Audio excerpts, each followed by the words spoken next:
What up, guys? So we got a question from Jordan who says, I have been struggling with getting stuck and submitted from a front headlock during a scramble. Do you have any videos or advice on how to escape the front headlock position? Do you have an escape that you like best? Thank you. From Jordan, hey brother, I have some options from the front headlock. So I'm going to show you a few from the standing position. We'll also look at some when you end up down on like your knees in a turtle spot. And Jordan, thanks for the question.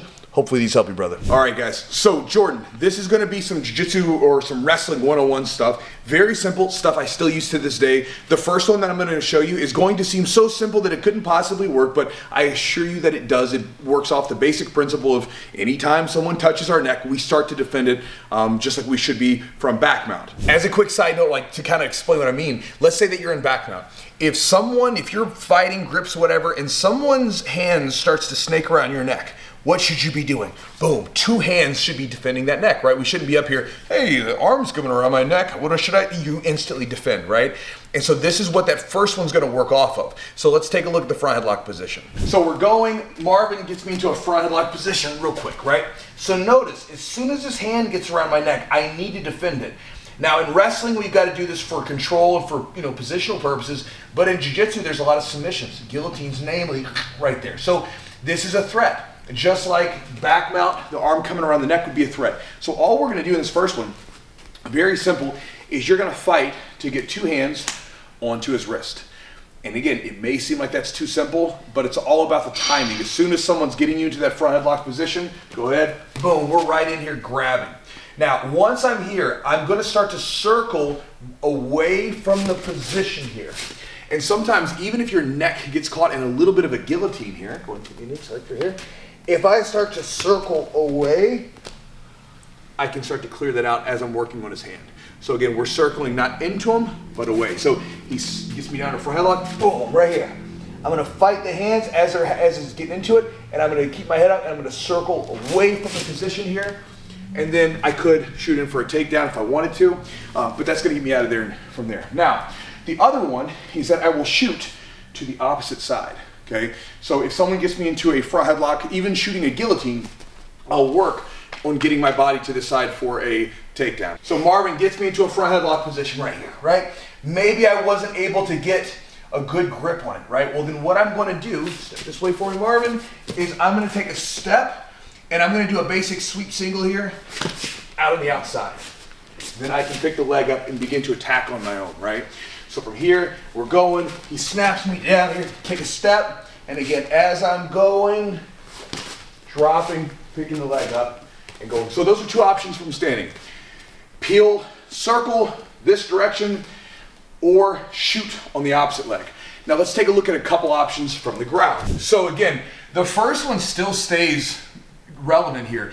Anytime I'm in a situation where someone's going around my neck, whether it be for guillotines or whatever, if you start to play two hands on one, it's surprisingly effective. Even with guys with good guillotines when I'm playing half guard, if I get up and start grabbing, as soon as I feel that arm go around my neck, I'm able to prevent a lot of them. And you were asking about favorites. These are my two favorites from this position, where we're down on our elbows here. The guy's taking me down, he's got a front headlock position. So this first one's a basic sucker drag. So I'm in this position, the hand that's holding the head, what I'm trying to do is I'm trying to reach and get a bite on it, right?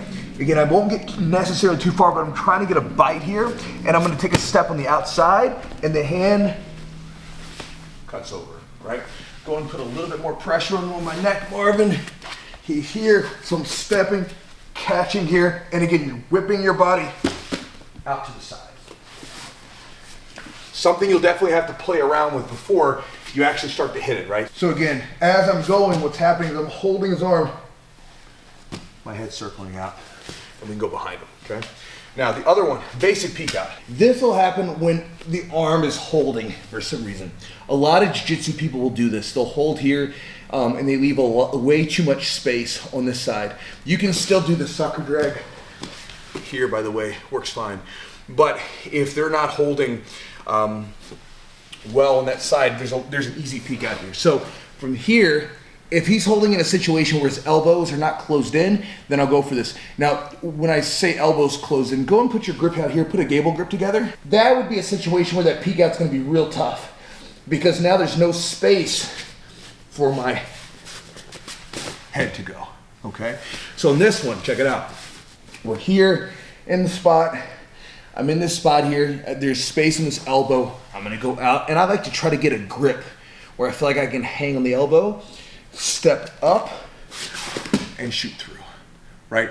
And then now, easy press off the leg, pushing into the person, and we can go right to the person's back to the turtle position, right? Let's take a look at it here.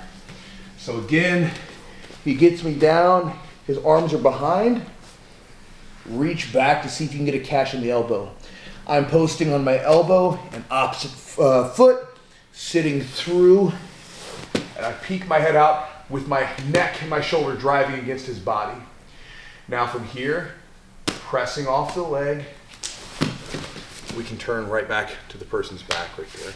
So those are like 2 from each spot that you can work on. Again, just simply fighting the neck off, circling out. If they get you in a good front headlock and you're stuck, shooting to the outside on the other side. And then once you're on the ground, either doing that sucker drag this way or catching and doing a peek out the other direction. So those are 4 options for you, Jordan. You know, if you want to try them, go back through the video, watch them again. They're all very simple movements. It's just something you have to, you know, get some practice with.